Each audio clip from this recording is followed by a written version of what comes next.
So guys, today back from a video on the channel today. We're here for the Newcastle United versus Southampton predicted team. If you didn't watch the preview already, I button at the top, link in the description and on the end screen. So if you want to go and watch the preview, go and watch it after this one. But this is, for me, the biggest predicted team video I've ever had to do, right?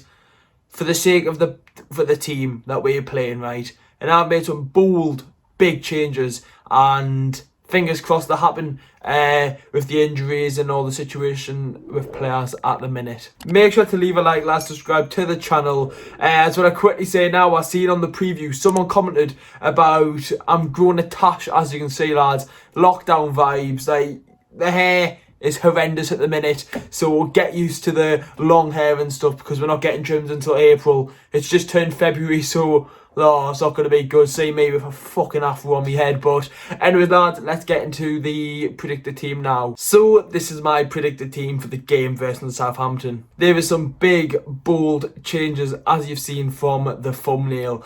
3 players in the thumbnail, and they're all in the starting 11 in my opinion. You might as well go for it. I'll before I go on to the predicted team, I'll quickly say what I've got to think, which I didn't mention it in the preview.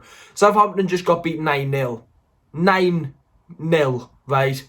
And they will never ever want that to happen again, right? So they might, I'm not saying they will, they might go a step back and be a little bit more defensive and try and see out a 1-0 win, right, after what's happened against Manchester United. For me, we need to go for it to show Southampton, you're coming to our place, let's just go for it, boys. Let's get into the predicted team now. So as you see on screen there, in goal, Martin Dubravka. I think we should bring Martin in. I really do. And I think a lot of Newcastle fans do agree with me on Twitter and so and whatnot.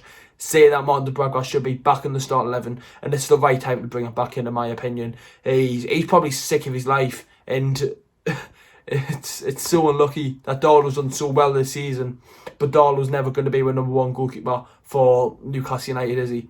He's always going to be a backup.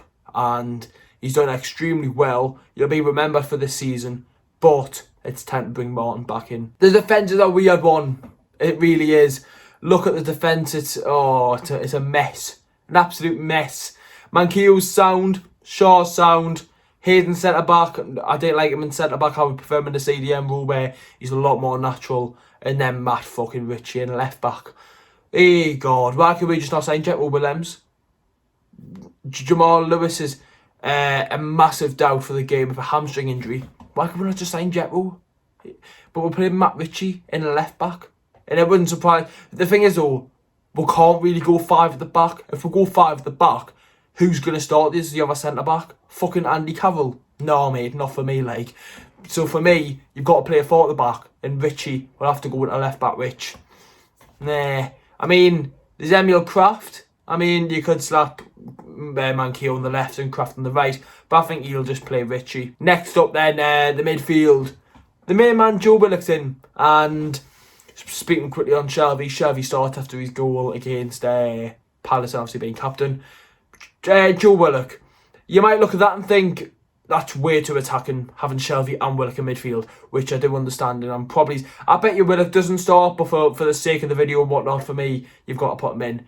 For me, Willock is a player that can bring you 5 yards more forward and can just find that pass to create a chance. And as you've seen from the attack that we'll get on to in a second, he can find balls to them 4 players. Absolutely. Shelvey can as well. Yes, it is a little bit attacking, but I mean, Southampton's conceded 9 goals. Just go for it, man. Then on to the attack.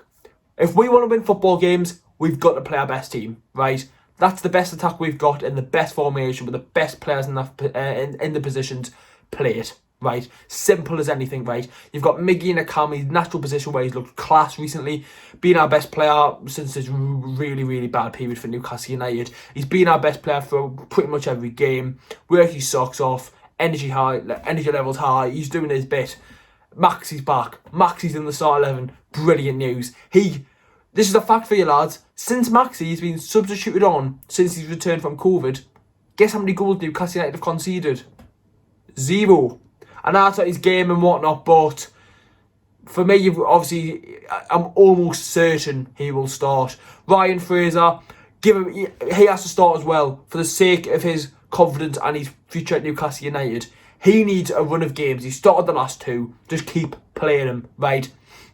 Give him them game times, and the more minutes we give him, the more products he can give us in goals and assists. He's one of our best players against Palace, and he really did show that. So for me, you've got to play him. And the main man, Callum Wilson, is up front. And yeah, boys, that is a predicted team. Make sure to leave a like, boys. Subscribe to the channel if you haven't already. Let's just go into the game tomorrow with a little bit of hope after them getting beat 9-0. So the main talking point of the whole video, the videos recently, and it probably also speak about it in the video again after the game. Even if we win, lose, or draw, I'll probably mention the 9-0. So don't get sick of it, lads. You'll be hearing it in the next couple of videos. There will be a player ratings out tomorrow as well, with it being a 3 o'clock kick off, and obviously you can record videos and whatnot. Anyways, lads, I'll see you all for the game tomorrow. How are the lads?